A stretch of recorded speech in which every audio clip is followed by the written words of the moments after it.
Hello everyone. आज हम पढ़ेंगे ऑपरेटर्स इन सी और सी में कितने टाइप्स के आपके ऑपरेटर अवेलेबल हैं। तो जैसे आपने बचपन से पढ़ा होगा, सपोज़ प्लस है मेरा, तो प्लस क्या हो गया मेरा operator. Okay, so this is a operator. और सपोज़ मुझे प्लस करना है दो नंबर्स को ए एंड बी, तो जो ये ए और बी है मेरे, इनको हम बोलेंगे ऑपरेंड। तो ऑपरेंड क्या होता है? कोई भी ऑपरेशन जिस पे आप परफॉर्म करने वाले हैं वो होते हैं आपके ऑपरेंड। और जो साइन हम लगा रहे हैं, जैसे यहाँ पे एडिशन का है, this is a operator. So this is the difference between operand and operator. तो ऑपरेंड में ही ऑपरेशन कोई भी परफॉर्म किया जाता है। तो सबसे पहले हमारे पास है यहाँ पे अर्थमेटिक ऑपरेटर्स। तो अर्थमेटिक ऑपरेटर्स आपके कितने टाइप्स के हैं यहाँ पे सिंपल सा कॉन्सेप्ट है। तो सपोज़ यहाँ पे हम ले रहे हैं ए की वैल्यू 10 और बी की वैल्यू 20। तो प्लस जो ऑपरेशन होगा, तो एडिशन के लिए आपको दो नंबर्स की रिक्वायरमेंट होगी। तो 10 + 20 दैट विल बी 30, -10 -20 -10, और this asterisk symbol is for multiplication. तो 10 × 20 200, that oblique is for division.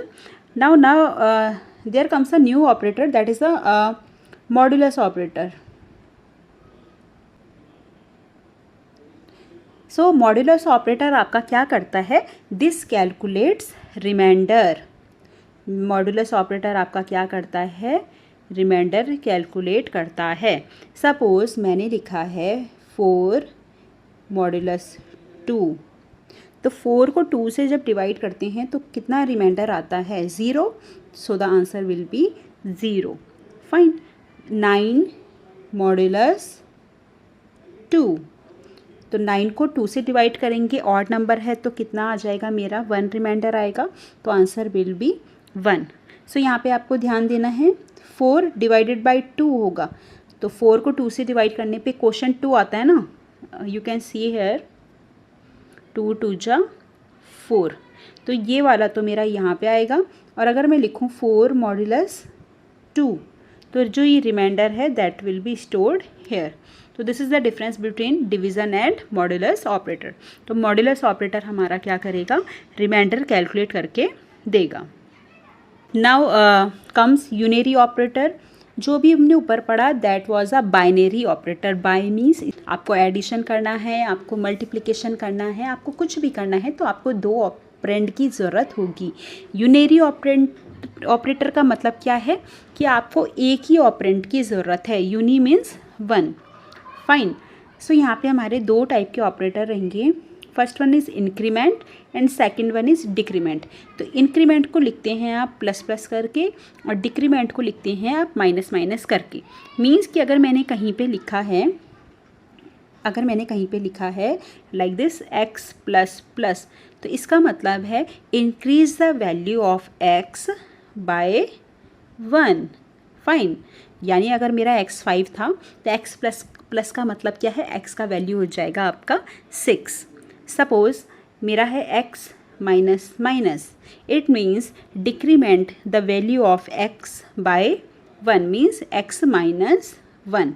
Okay, so this is the unary operator. So you can see here plus plus x, इसका मतलब क्या होता है? x = x + 1 and minus minus x, इसका meaning है आपका x - 1। तो यहाँ पे आपको सिर्फ क्या होगा? एक ही ऑपरेंड की यहाँ पे ज़रूरत पड़ेगी। ओके, सो यहाँ पे भी हमारे पास दो कैटेगरी आ जाएंगी, प्रीफिक्स इंक्रीमेंट या फिर पोस्टफिक्स। मीन्स अगर हम इस तरह से लिख रहे हैं, दिस इज़ प्रीफिक्स, प्री मतलब पहले, और अगर हम इस तरह से लिख रहे हैं, so this is the postfix. Postfix मतलब बाद में। Fine. So we will see the difference here, prefix increment और डिक्रीमेंट। सो यहाँ पे आपका क्या होगा? Here first the value of variable is incremented, then the new value is used in the program. It means suppose यहाँ पे लिखा है जैसे y = +, प्लस एक्स। इसका मतलब है जो ये एक्स है मेरा, सपोज मेरा एक्स है 3, फाइन, एक्स मेरा 3 है, तो मेरा वाई कितना होगा? तो यहाँ पे लिखा है मेरा प्लस प्लस एक्स कि पहले एक्स को 1 से इंक्रीमेंट करो, तो एक्स की वैल्यू कितनी हो जाएगी मेरी 4, and then 4 will be assign to this वाई। So this is the prefix increment, कि पहले आप वैल्यू को इंक्रीमेंट या डिक्रीमेंट करोगे, only then you will assign the value to another variable, fine. So you can see the example here. So I have added a screenshot of my program. So now you can see here x is 3, okay, and y is another variable. So अगर हम x को print कराएंगे 6th line में, the value of x यहाँ पे कितना आ जाएगा? 3 print होना चाहिए। अब 7th लाइन में आपका क्या है? y is equal two plus plus x, तो मीन्स x की वैल्यू अगर मेरी 3 थी और y लिखा है प्लस प्लस एक्स, फाइन, तो मेरा कितना हो जाएगा? x को आप क्या लिख दोगे? x प्लस 1 कर दोगे, है ना? तो x की वैल्यू हो जाएगी मेरी 4 और y की वैल्यू भी हो जाएगी मेरी 4, fine. So this will be the answer of this program. अब पोस्ट फिक्स क्या होता है हमारा? पोस्ट फिक्स का मतलब है, suppose let me write here y is equal to x plus plus. इसका मतलब है first you will assign x to y, पहले आप x को y में डाल दो, उसके बाद x की वैल्यू को क्या करो? अपडेट करो, fine. So this is the way. Now see here, this is the program for this one. So in this line value of x कितना हो जाएगा आपका? 3। अब y is equal to x plus plus है, post increment means पहले value को assign कर दो एंड देन इंक्रीमेंट x, तो ये हो जाएगा मेरा 4। तो अगर मैं इसको प्रिंट कराऊंगी तो x की वैल्यू मेरी 4 आएगी, जबकि मेरी y की वैल्यू कितनी आएगी? 3। और ऊपर वाले एग्जाम्पल में मेरा x और y दोनों ही कितना था? 4। तो this is the difference between prefix increment and postfix increment. Prefix में आपका पहले इंक्रीमेंट होगा, only then the value will be assign to another variable, जबकि पोस्ट फिक्स में पहले आपकी वैल्यू असाइन हो जाएगी, उसके बाद ही आपका इंक्रीमेंट या डिक्रीमेंट ऑपरेशन परफॉर्म होगा। So the next one is assignment operator. Assignment means assigning value like equal to का मतलब क्या होता है? x इज इक्वल टू 8, जैसे यहाँ पे लिखा है, you can see here x is equal to 8, तो इसका मतलब क्या हुआ? 8 is assign to x, fine.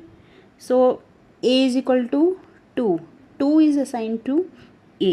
तो असाइनमेंट वेरिएबल किस लिए होते हैं? आपके किसी भी वेरिएबल को वैल्यू असाइन करने के लिए होते हैं। अब यहाँ पे कुछ सिंबल्स हैं, जैसे लिखा है c plus is equal to a, इसका मतलब है c is equal to c plus a, fine. अगर मेरा लिखा है c इस तरह से, तो इसका मतलब होता है c is equal to c multiplication a। So this is the way of writing this operators.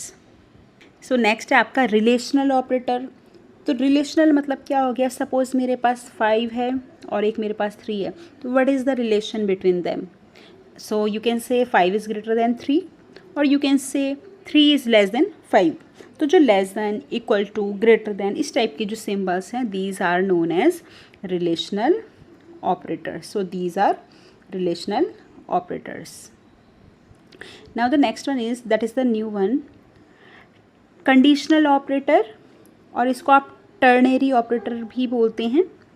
Conditional operator is a ternary operator which requires 3 expressions as operand. तो अभी तक जो आपने ऊपर पढ़े वो बाइनरी ऑपरेंड यूज़ कर रहे थे या फिर यूनेरी, अब यहाँ पे 3 का यूज़ होने वाला है, इसलिए इसको क्या बोल रहे हैं? टर्नरी, ठीक है। तो कंडीशनल ऑपरेटर भी यही है।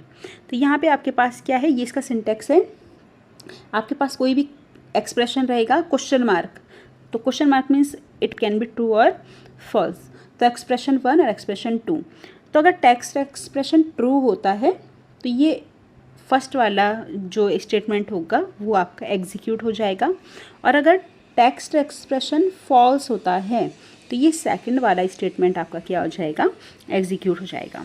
सो सपोज़ ये है जैसे मेरा स्टेटमेंट, यहाँ पे मेरा है a इज़ इक्वल टू 5 और b इज़ इक्वल टू 8, इस तरह से है। तो compare a greater than b means 5 greater than a, is it true और फॉल्स? फॉल्स है तो मेरा b प्रिंट हो जाएगा, b मतलब 8। तो इस तरह से यहाँ पे इवैल्यूएशन होगा। पहली स्टेटमेंट सिर्फ तभी प्रिंट होगी जब आपका एक्सप्रेशन ट्रू है, एक्सप्रेशन फॉल्स है तो आपकी सेकंड स्टेटमेंट ही यहाँ पे क्या होगी, प्रिंट होगी। नेक्स्ट आपका लॉजिकल और Boolean operators. So these are the operators ना, you have to remember for the exam purpose only, है ना। So and in interview also you can be asked question about unary operators. तो unary operators आपके entrance वगैरह के purpose से काफ़ी important रहते हैं। अब लॉजिकल ऑपरेटर आपके क्या होते हैं, जो 2 या 2 से ज़्यादा एक्सप्रेशन को कंबाइन करते हैं। तो इसमें आपके डबल एंड वाला सिंबल है जो, इसको एंड ऑपरेटर कहा जाता है। वर्टिकल लाइन से इसको और कहा जाता है, और एक्सक्लेमेशन है इसको क्या बोला जाता है, नॉट। तो यहाँ पे जो ये टेबल है ये आपने पढ़ी होगी। यहाँ पे अगर 2 कंडीशन है, जैसे देखो एंड के लिए क्या होता है, एंड के लिए रिज़ल्ट ट्रू सिर्फ कब आता है, जब दोनों कंडीशन क्या होंगी, ट्रू होगी, तभी रिज़ल्ट क्या आएगा, ट्रू। सपोज़ मैंने लिखा है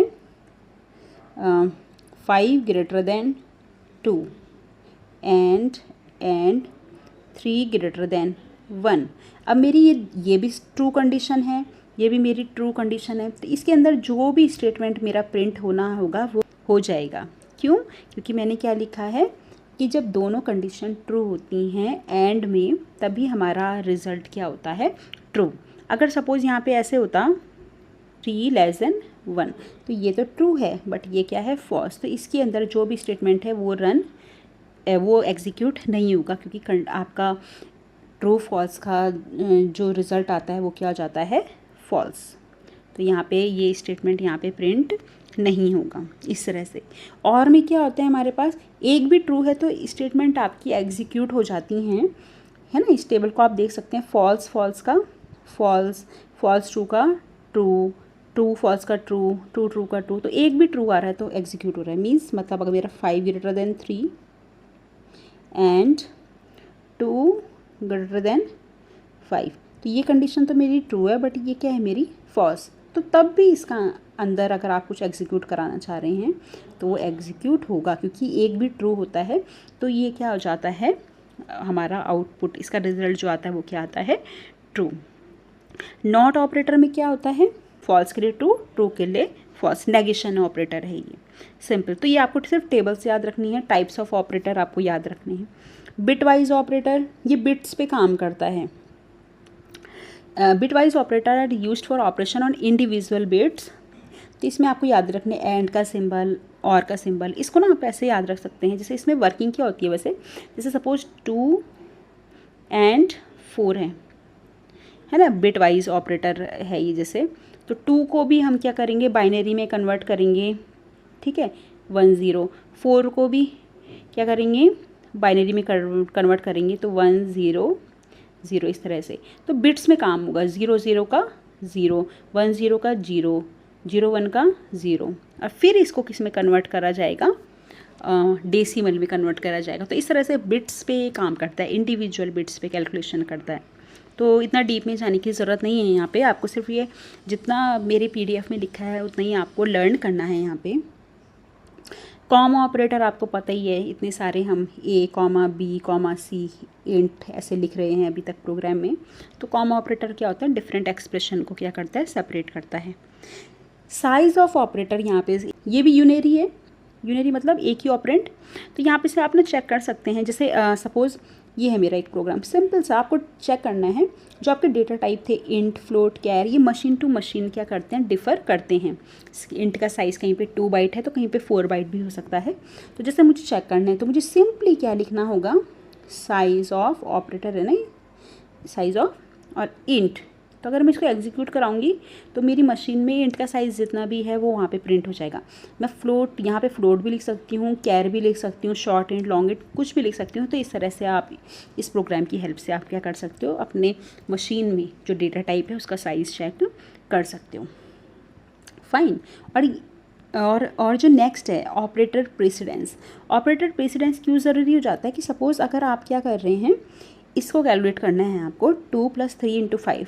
अगर हम एक तरीका तो क्या होगा 2 + 3 × 5 ऐसे है, जो 2 + 3 5, 5 × 5 कितना हो गया 25। जबकि बॉड मास के अकॉर्डिंग क्या होता है 2 + 3 5 = 15, 15 + 2 17। तो this is the correct answer. तो ऐसा ही होता है। तो अगर क्या कोई भी रूल नहीं है बॉड मास का, तो किसी का आंसर 25 आएगा, किसी का 17 आएगा, इस तरह से। तो क्या है, एक रूल होता है जैसे बॉड मास का होता है वैसे ही। तो कंप्यूटर भी क्या करता है, कैलकुलेशन करने के लिए एक ऑपरेटर प्रेसिडेंस होता है कि कौन सा ऑपरेटर पहले चेक किया जाएगा, कंप्यूटर में किस तरह से होती है कैलकुलेशन। तो इसमें भी आपने सिंपली याद रखना है, देखो यहाँ पे मेन चीज़ जो याद रखने वाली है, प्लस और माइनस इनकी क्या है, प्रेसिडेंस बराबर है, दोनों को इक्वल माना गया है। लेफ़्ट से राइट की तरफ जो भी पहले आएगा उसको हम कैलकुलेट करेंगे। मल्टीप्लिकेशन और ये डिवीज़न और मॉड्यूलस, इनकी भी क्या है, प्रेसिडेंस सेम है, लेफ़्ट से राइट की तरफ जो पहले आएगा आप उसको कैलकुलेट करोगे। ठीक है, तो ये इसका सबसे मेन था यहाँ पे। मीन्स कि जैसे मेरा है 3 × 4 / 2। तो वैसे तो हम अगर मैथ्स में करते तो हम क्या करते, 2 को 4 से डिवाइड करते तो 3 × 2 6 मेरा आंसर आता। बट यहाँ पे हम क्या करेंगे, तो मैंने क्या कहा था, मल्टीप्लिकेशन और डिवाइड की प्रेसिडेंस सेम है, तो लेफ़्ट से राइट जो पहले आएगा आप उसको कैलकुलेट करोगे।